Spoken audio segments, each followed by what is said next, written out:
सभी प्रिय भाई बहनों को जय मसीह की। तब यूसुफ अपने पिता के मुंह पर गिरकर रोया और उसे चूमा। और यूसुफ ने उन वेदों को जो उसके सेवक थे आज्ञा दी कि उसके पिता के शव में सुगंध द्रव्य भरे।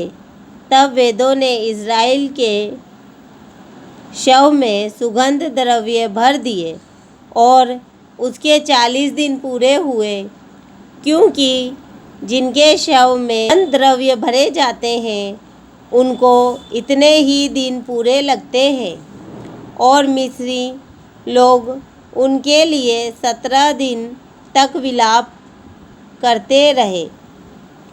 जब उसके विलाप के दिन बीत गए तब यूसुफ फ़िरौन के घराने के लोगों से कहने लगा, यदि तुम्हारे अनुग्रह की दृष्टि मुझ पर हो तो मेरी यह विनती फ़िरौन को सुनाओ। मेरे पिता ने यह कहकर, देख मैं मरने पर हूँ, मुझे यह शपथ खिलाई, जो कब्र मैंने अपने लिए कनान देश में खुदवाई है उसी में तू मुझे मिट्टी देगा।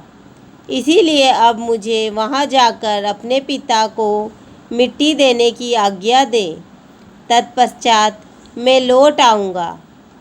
तब फ़िरौन ने कहा, जाकर अपने पिता की खिलाई हुई शपथ के अनुसार उसको मिट्टी दे। इसीलिए यूसुफ अपने पिता को मिट्टी देने के लिए चला और फ़िरौन के सब कर्मचारी अर्थात उसके भवन के पुरनिये और मिस्र देश के सब पुरनिये उसके संग चले। और यूसुफ के घर के सब लोग और उसके भाई और उसके पिता के घर के सब लोग भी संग गए।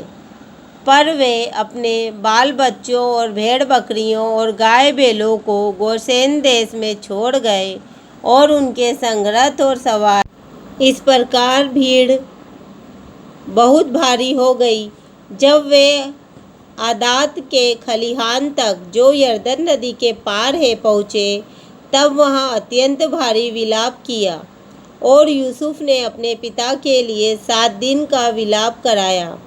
आताद के खलिहान में के विलाप को देखकर उस देश के निवासी कनानियों ने कहा, यह तो मिस्रियों का कोई भारी विलाप होगा।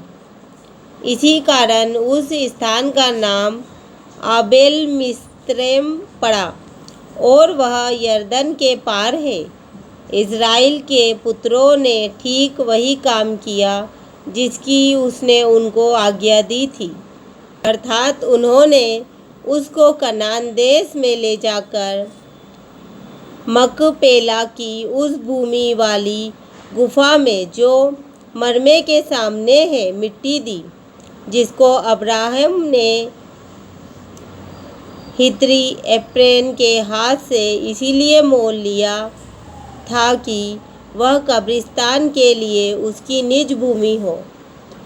अपने पिता को मिट्टी देकर यूसुफ अपने भाइयों और उन सब समेत जो उसके पिता को मिट्टी देने के लिए उसके संग गए थे, मिस्र लौट आया।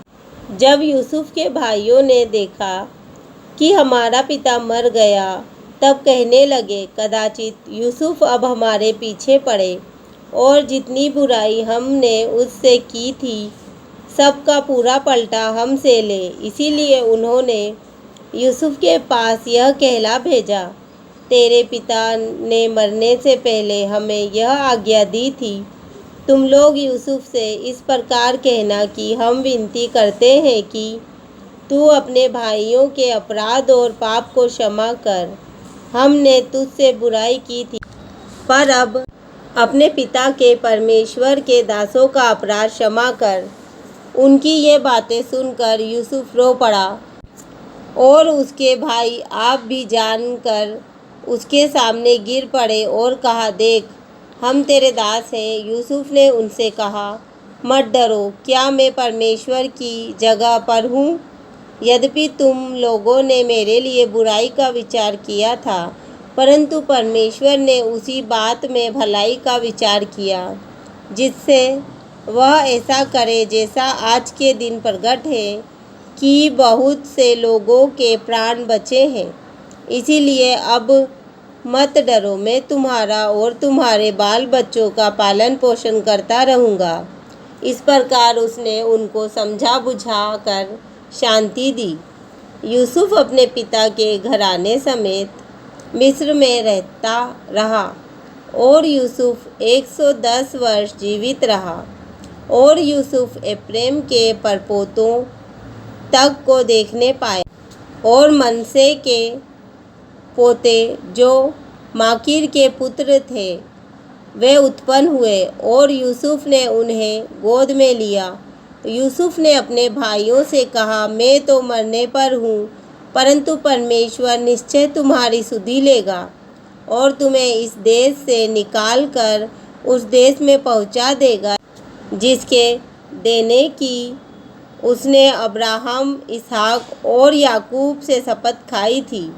फिर यूसुफ ने इज़राइलियों से यह कहकर कि परमेश्वर निश्चय तुम्हारी सुधि लेगा, उनको इस विषय की शपथ खिलाई, हम तेरी हड्डियों को यहाँ से उस देश में ले जाएंगे। इस प्रकार यूसुफ 110 वर्ष का होकर मर गया और उसके शव में सुगंध द्रव्य भरे गए और वह शव मिस्र में एक संदूक में रखा गया। आमीन।